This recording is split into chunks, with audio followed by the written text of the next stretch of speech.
Hi, ഈ മുളക് തൈയുടെ താഴത്തെ ഇലകളെല്ലാം ഒക്കെ കട്ട് ചെയ്ത് കൊടുക്കുകയാണ്.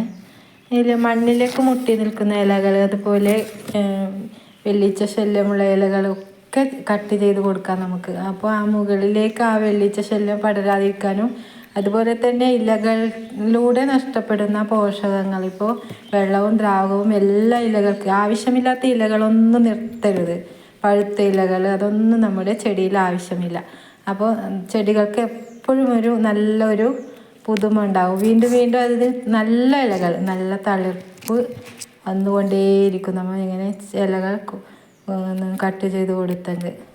അതുമാത്രമല്ല, ഈ മണ്ണിലേക്ക് മുട്ടി നിൽക്കുമ്പോൾ അതിന് രോഗകീടബാധ കൂടുതൽ ഏൽക്കാനും സാധ്യതയുണ്ട്. അപ്പോൾ ഇങ്ങനെ ഇലകളൊക്കെ, താഴത്തെ ഇലകളൊക്കെ കട്ട് ചെയ്ത് കൊടുക്കുക. അതുപോലെ എന്തെങ്കിലും രോഗങ്ങളുള്ള ഇലകളൊക്കെ എപ്പോഴും കട്ട് ചെയ്ത് കൊടുക്കണം.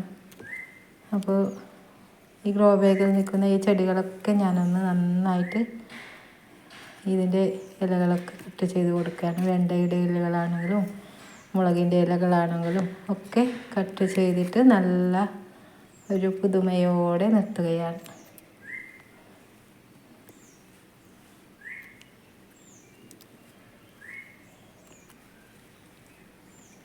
അപ്പോൾ നിങ്ങൾക്ക് ആ നിങ്ങളുടെ ഗ്രോ ബാഗിൽ അങ്ങനെയൊക്കെ ഉണ്ടെങ്കിൽ അങ്ങനെയൊക്കെ ചെയ്യുക.